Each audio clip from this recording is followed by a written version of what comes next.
Hello प्यारे बच्चों, कैसे हैं आप। आज हम आपको बताएंगे आहार नाल में पाचन के बारे में। यानी आहार नाल में पाचन किस प्रकार होता है। पाचन यानी भोजन का पाचन। तो भोजन सर्वप्रथम कहाँ जाता है, उसके बाद कहाँ जाता है, और उसके जो पोषक पदार्थ हैं वो कहाँ जाते हैं। तो इसके बारे में हम आपको बताएंगे। हमने इसमें चित्र बना दिया है, इससे आपको आसानी से समझ में आ जाएगा। तो आहार नाल में पाचन बताने से पहले आप लोग लाइक सब्सक्राइब और कमेंट जरूर कीजिए, और जो चीज़ समझ में ना आए उसके बारे में कमेंट कीजिए, और अधिक से अधिक लोगों तक इस वीडियो को शेयर कीजिए, क्योंकि ये बोर्ड परीक्षा में बहुत आता है। आहार नाल में पाचन किस प्रकार होता है। तो अब हम भोजन को लेते हैं, तो भोजन अब जैसे थाली में ले लिया तो थाली में पाचन थोड़ी होगा, हाथों में ले लिया तो हाथ में पाचन नहीं होगा। तो सबसे पहले हम जब मुख के अंदर ले जाते हैं, यानी भोजन को, कोई भी भोजन हो तो मुख से ही प्रारंभ हो जाता है पाचन। तो हम सर्वप्रथम कहाँ से पाचन शुरू हुआ, मुख से हुआ। तो हम पहली हेडिंग डाल देंगे कि मुख गुहा में पाचन, यानी मुख गुहा के अंदर भोजन को खूब चबा चबा करके खाया जाता है। जितना चबाएंगे वो उतना ही टूटेगा, और जितना टूटेगा उतना ही पाचन में सहायता होगी, यानी पाचन करने में उतनी ही सरलता होगी। तो और जब हम भोजन को चबा चबा के खाते हैं तो हमारे मुख के अंदर लाल ग्रंथियां होती हैं, जो सेलाइवरी एमाइलेज एंजाइम को छोड़ती हैं। ये जो होती हैं मंड पर क्रिया करके उसको शर्करा में बदल देती हैं। तो ये मुखगुआ में पाचन है। और उस मुखगुआ के बाद ये हमारी ग्रास नली है, यानी इस नली में भोजन आता है, और इस ग्रास नली में किरमा कुंचन होता है कि भोजन नली के अंदर पहुंचा तो वो नीचे कैसे जाएगा, कैसे पहुंचेगा, कोई फूंक मार करके थोड़ी पहुंचाएगा। तो इसमें किरमा कुंचन होता है। किरमा कुंचन के द्वारा भोजन को आमाशय में धकेला जाता है। अब आमाशय में भोजन आ गया तो पहला तो मुख गुहा में पाचन हो गया, दूसरा आमाशय में पाचन, यानी आमाशय में पाचन दूसरी हेडी। तो जैसे ही आमाशय में भोजन आया, यानी जैसे ही ग्रासनली से यानी किरमा कुंचन के द्वारा भोजन आमाशय में आया, तो आमाशय की जो गैस्ट्रिक नामक हार्मोन होता है, यानी वो गैस्ट्रिक नामक हार्मोन का स्राव होने लगता है, यानी निकलने लगता है। और आमाशय की जो जठर ग्रंथियां होती हैं वो एक सक्रिय होकर के एक जठर रस का यानी स्राव करने लगती है। उस जठर रस में हाइड्रोक्लोरिक अम्ल और पेप्सिन रेनिन आदि होता है। तो हाइड्रोक्लोरिक अम्ल क्या करता है कि जो हम भोजन करते हैं उसमें बाहर से पहुंचे हुए जीवाणुओं बैक्टीरिया को मारता है, और हमारे भोजन को घुलनशील बनाता है। और जो पेप्सिन होता है वो प्रोटीन को अलग कर देता है। और जो इसमें अब भोजन है तो उसमें एक दूध प्रकार का बनता है, उसमें केसीन होता है। तो जो रेनिन होता है वो रेनिन केसीन को फाड़ करके अलग कर देता है। उसके बाद जो भोजन, यानी भोजन में बहुत से एंजाइम है, यानी भोजन जो है बहुत से एंजाइमों से सना सनाया है। तो बहुत से एंजाइमों से सना सनाया भोजन काइम कहलाता है, और ये काइम के रूप में 4-5 घंटे तक रहता है।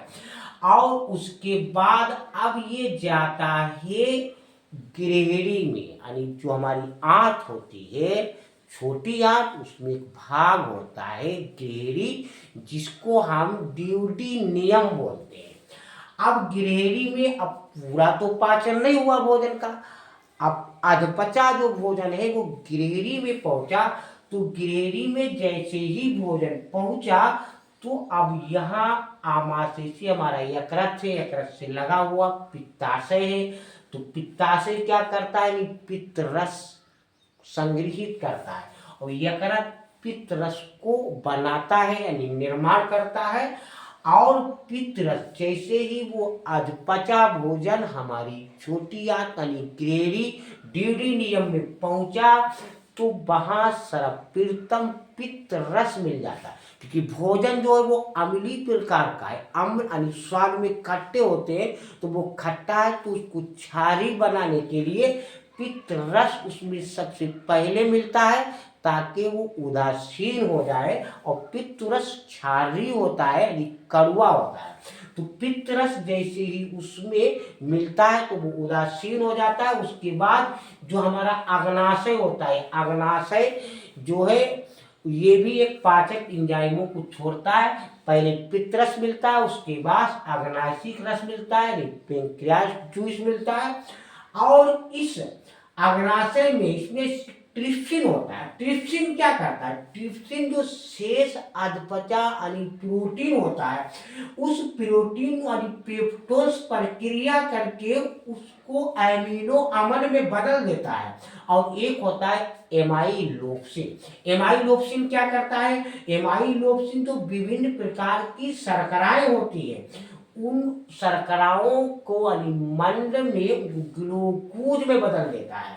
और एक होता है स्टीएफ्सिन। स्टीएफ्सिन क्या होता है, यानी स्टीएफ्सिन ये वसाओं पर यानी जो वसा होती है भोजन पे उस पर क्रिया करके उसको जो है ग्लिसरॉल यानी एमिनो अम्ल अथवा ग्लिसरॉल में बदल देता है। उसके बाद पाचन होता है हमारी क्षुद्रांत्र जिसको हम इलियम बोलते हैं, यानी पहले मुखगुआ में पाचन हो गया, फिर उसके बाद आमाशय में पाचन हो गया, फिर उसके बाद गिरहेरी यानी ड्यूडेनियम में हो गया। अब उसके बाद आएगा यानी क्षुद्रांत्र जिसको हम बोलते हैं इलियम। तो इलियम में क्या होता है, यानी क्षुद्रांत्र में आंत्र यानी ग्रंथियों जो छोटी आंत उसकी आंत्र ग्रंथियां होती है यानी ग्रांडस होती है, उन आंत्र ग्रंथियों से भी एक रस निकलता है।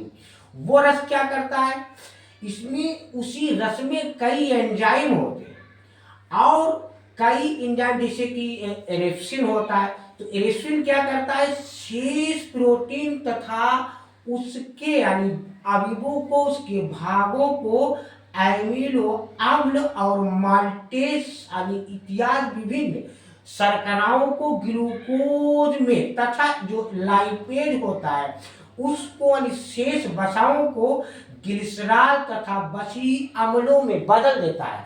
उसके बाद आता है अवशोषण।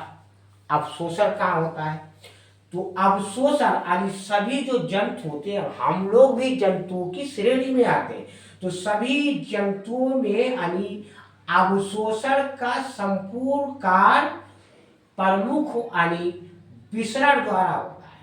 और भोजन के पाचन के स्थान से विभिन्न अंगों तथा ऊतकों की दूरी अधिक होने के कारण अब हम लोगों में कोशिकाएं हैं, ऊतक है, तो अब आमाशय यहाँ है, छोटी आंत यहाँ है और भोजन को पहुंचाना सभी जगह है, तो उसकी दूरी अधिक है। तो अधिक दूरी होने के कारण अवशोषित आहार नाद जो छोटी आंत होती है उसके अंदर एक रसांकुर होते हैं जिनको पिलाई बोलते हैं, वहीं से हमारे भोजन के जो पोषक पदार्थ हैं उनका अवशोषण होता है, रुधिर के जरिए समस्त हमारे शरीर की कोशिकाओं तक पहुंच जाते हैं।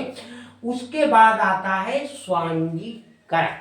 अब स्वांगीकरण में क्या होता है, यानी जो पचा हुआ यानी जो भोजन है उस पचे हुए भोजन यानी सरल अणुओं के रूप में शरीर की कोशिकाओं जो शरीर की कोशिका होती है वो सूर्य की सहायता से पहुंचा दी जाती है। इन भोज्य पदार्थों में से कुछ ऊर्जा का जो है उत्पत्ति के लिए यानी उसको ऊर्जा संग्रहित कर ली जाती है और कुछ को कोशिकाओं की टूट फूट की यानी वृद्धि के लिए संग्रहित कर लिया जाता है और कुछ ऊर्जा का स्वांगीकरण में जारण हो जाता है।